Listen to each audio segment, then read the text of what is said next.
What the heck is going on? That's what a lot of people are wondering right now. There is so much chaos happening in the first few days of the new year. You want to say Happy New Year, but sometimes it just don't feel that way. You know, New Year's hits, 2025 is ushered in, and your favorite theme song is echoing through the streets of Toronto and Montreal. Free Palestine, free Palestine, free Palestine, free. That's what we're getting here in the streets of Toronto, streets of Montreal. It's a wild time. So that is happening in the cities of Canada. And then you get a big bombing happening in Las Vegas. You get someone driving a truck through Bourbon Street aiming to kill people. You have a shooting taken off in New York City. And then you have protests erupting in New York City. And then you wonder, what the heck is going on? It's January 2nd. Surely these all can't be coincidences. Can they? We wonder why. So we're going to cover what's been going on in Canada. Then we're going to cover what's been happening south of the border. We're going to see if there's connections. But all these stories are developing at such high paces, we actually don't know what the heck is going on. But we're going to cover the best we can as this is being recorded at 2 p.m. Eastern time. So we're going to do our best. But first off, let's start off what happened in the late hours of December 31st, going into the early hours of January 1st. Union Station in Toronto, Palestine protests erupting again. Resistance is justified when people are occupied. Resistance is justified when people are occupied. No peace on stolen land. No peace on stolen land. 2025. Freedom will arrive. Palestine will thrive. 2025. Let's free. Resistance is justified. Free Palestine. Coming, freedom will arise in 2025. This is what they're doing for their New Year's. Taking over public stations and public areas and shouting their values. And shouting things like resistance is justified, which we know is a euphemism for Antifada, which is also a euphemism for murdering Jews. But this is where we're at. This is where it's happening. This is Toronto, Canada, where we're seeing these protests erupt every weekend throughout the past year and a half. And it just leaves you wondering, okay. And it leaves the regular Canadian being like, you know what? Kind of over it. Don't know really what's going on. I'm just trying to live my life here at home. I want my health care. I want my money. I want strength in our dollar again. I'm tired of people shouting death to Jews in the streets or waving the flag that will protect them and allows them to say whatever they want. Regular people are getting sick and tired of it. We have here, again, cloaking themselves in the Palestinian flag. But we know that they're just straight up Hamas supporters. Supporters of terrorism. Supporters of slaughtering people. That's what it is. Well, Josh, Israel's targeting Gaza. Israel's targeting citizens in Gaza. And it's like, it's a terrible situation. However, Israel's just trying to get their hostages back. They're trying to target Hamas. And unfortunately, welcome to war. There's casualties in the process. This was kicked off by Hamas October 7th, targeting regular people, murdering them mercilessly. That's the difference. That's what we're talking about. And here we are in Toronto, chanting and cheering.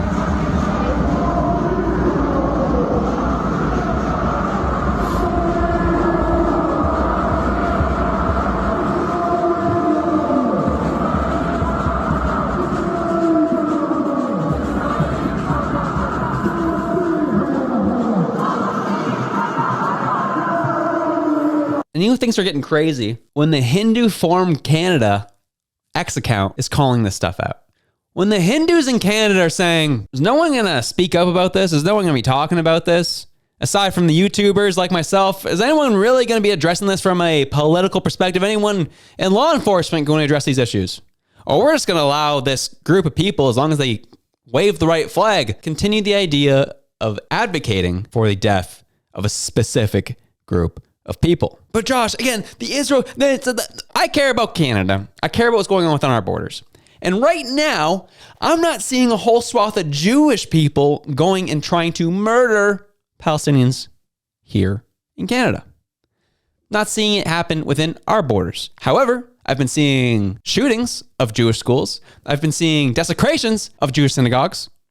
I've been seeing the attack of Jews in the streets by people waving or standing behind the causes of Hamas. Been seeing it quite frequently in Canada. You don't get to do those things here. That's just the reality. And this Hindu Forum Canada had the exact same thing to say. On New Year's Eve, one of Toronto's busiest transportation hubs, Union Station, was taken over by a massive, intimidating display from Palestinian supporters. While Canadians gathered to celebrate a peaceful new year, these individuals who burn Canadian flags and chant hateful slogans like "Death to Canada" have disrupted traffic in citywide celebrations. This blatant disregard for public order and shared spaces is nothing short of an assault on Canadian values. Why are law enforcement agencies tolerating such chaos? Why aren't arrests being made? And what kind of twisted world does chanting "Death to Canada" qualify as free speech? When will politicians start condemning these terrorists and their terror in Canada? As long as the majority does not address this terror-embracing minority, they will still feel empowered. It would not take much to chase them off and force the public servants to actually serve the public. Toronto has turned into a lawless pro-terrorism march, two-tier policing, record crime levels. Public displays like this are provocative and undermine the principles of law, order, and of actually serving the public. Wake up, Canada. We are under siege. This is not multiculturalism we envisioned. This is chaos, and it needs to stop.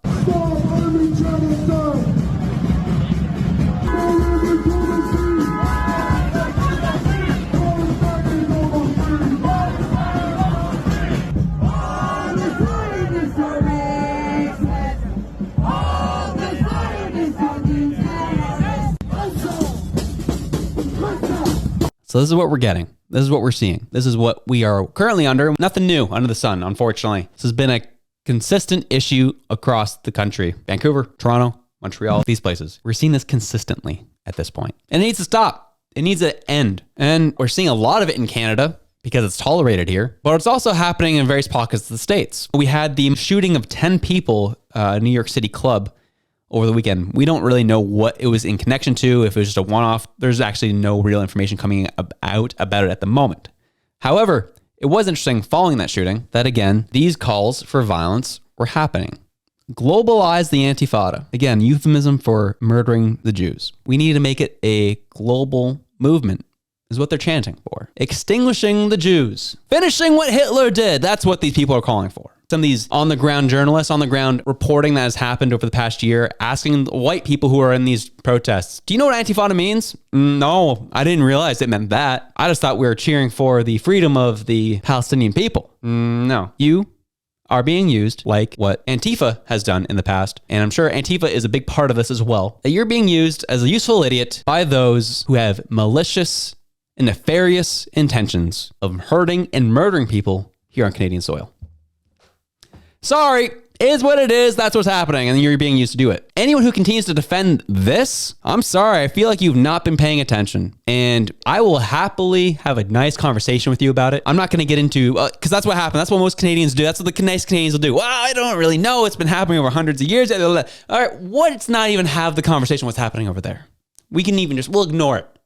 Let's talk about what's happened here over the past year. Do you think this is a good thing and should be allowed? Should it be tolerated? Those are the questions that I'll be asking. Global Antifada, by any means necessary. What means are we talking about here? What means are we talking about here? Resistance by any means necessary. What are we talking about here?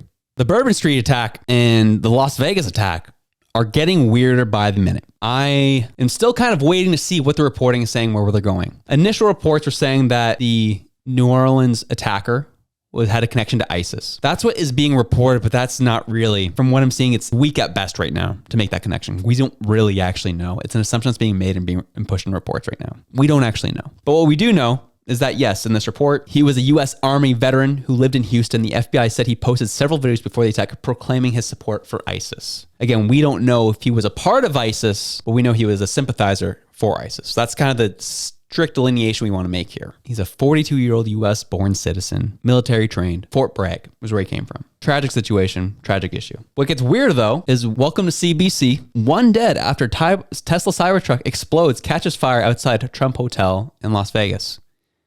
They're refusing to call it what it was. That was a terrorist attack. That was on purpose. That news has come out that was done on purpose. Firework mortars and camp fuel canisters were found stuffed into the back of a Tesla Cybertruck that exploded outside U.S. President-elect Donald Trump's Las Vegas hotel early Wednesday, killing a person inside the vehicle and sparking an intense investigation into possible terrorism. Well, the news has come out. It was terrorism, CBC. Update your article.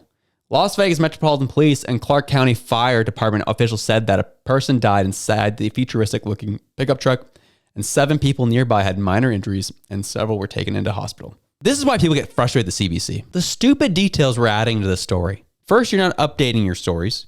Second, you're adding details like inside the futuristic-looking pickup truck. Who gives a crap?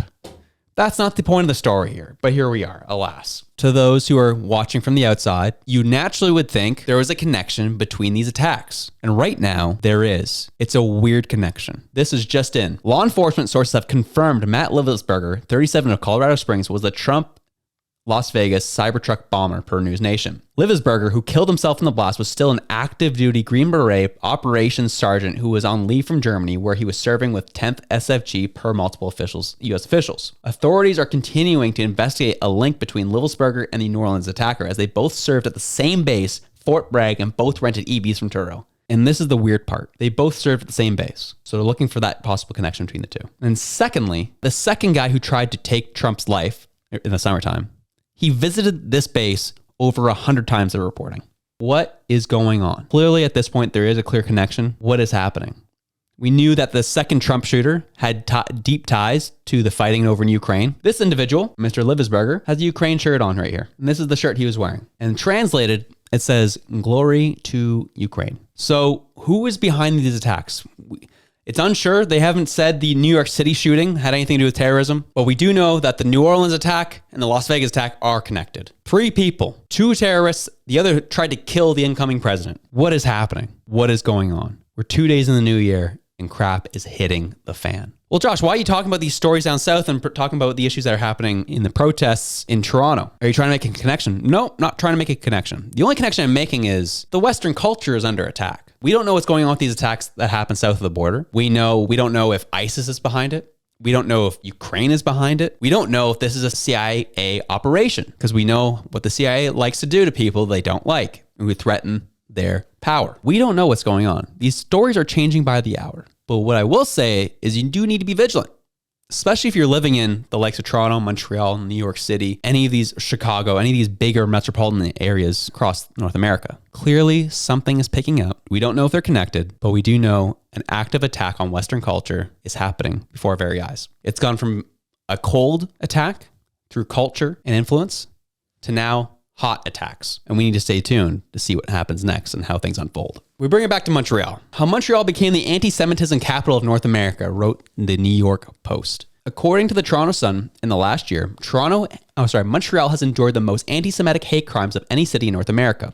Indeed, since the October 7th, 2023 Hamas massacre in Israel, anti-Semitic incidents in Canada have increased by an astounding 670%. Canadian Jews, a minuscule 1.4% of the nation's population, were the victims of 70% of religious-based hate crimes during roughly the same period. Jewish schools in Montreal have been shot at, and Montreal universities, including my home university of Concordia, have become cesspools of anti-Jewish harassment. As a Jewish professor who was weighed in publicly on these difficulties, the situation has gotten so precarious that I have taken an unpaid leave from Concordia and joined Northwood University in Michigan. The man who's the author of this opinion piece is Dr. Godsod, but he's a well-known Jewish political commentator. Again, as he talks about the increase of the violent acts that are happening in Montreal, he had to leave Concordia as a prof and go to Michigan. He's of Syrian descent, but is Jewish, and he had to leave Montreal. And he went on in this article to talk about how Trudeau has created Canada to be a hotbed for this type of violence. He references an issue when Trudeau was indirectly defending the actions of honor killings in some parts of the world. 2011, he was the immigration critic for the Liberals, and he got all up in his tighty-whities about the term barbaric being used about referring to honor killings. Reported by The Star, Trudeau ignites storm after barbaric comments of honor killings. The Liberal reaction to the Conservatives' new citizenship guide has unleashed a storm over semantics that led Justin Trudeau to issue an apology of sorts. The government published its new citizenship guide on Monday, including a mention that Canada accepts gay marriages and respects gay and lesbian rights, facts that were omitted in an earlier draft. But Trudeau and liberal immigration critic is drawing controversy for his response to another element of the guide, its description of honor killings as a barbaric cultural practice. Trudeau argued that the government should qualified violence against women as absolutely unacceptable, instead of belittling other cultures with the word barbaric. His argument immediately saw howls of protests from conservative bloggers, the Prime Minister's office, and the immigration minister. Their condemnations and the subsequent follow online brought about an apology from Trudeau, who called all violence against women barbaric. My liberal critic says the government should exercise responsible neutrality in discussing honor killings, Immigration Minister Jason Kenney said via Twitter on Monday night. Liberal cultural relativism is precisely what undermines public support for multiculturalism. It's wrong and irresponsible. Trudeau defended himself early on Twitter early Tuesday morning. My problem with the use of the word barbaric is that it was chosen to reassure Canadians rather than actually change unacceptable behaviors, he said. Semantics, semantics, semantics. This man, getting all high and mighty on the term barbaric, is now our prime minister and has been so for the last 9 years. And now here we are. Protests, and in some cases, violent riots are widespread across the country. Violence against the Jewish community has risen to ridiculous levels. Things are happening here that have never happened before. And Trudeau continues to look the other way. Canadians are wondering what the heck is going on, and understandably so. We are going to keep close eye on what's happening down south of the border with these attacks, keeping a close eye on what could happen up here, since we have become a hotbed for allowing terrorist organizations to operate up here. So there's a reasonable concern for Canadians, and be vigilant of what is going on. Something feels like it's being activated. Don't know if it's terror cells or what have you, but something is happening and something is going on. So we need to be vigilant, need to be watchful. Not trying to go full on fear porn for you here, but just showing you the facts of the matter, what's happening, what's gone on, that we need to be watchful. With that being the case, keep fighting the good fight of encouragement, keep fighting the good fight of peace, of harmony, and calling out this BS when it happens. And this has been a heavier episode, so we are going to be introducing a wildcard segment to lighten the mood before you leave. This is more of a if you know, you know type of video. This is a very niche video. You'll appreciate it if you know what it is. I'm not going to even bother explaining it. But this is CBU's football team on a plane, and one of their players is taking a video of what one of his teammates was wearing on the plane.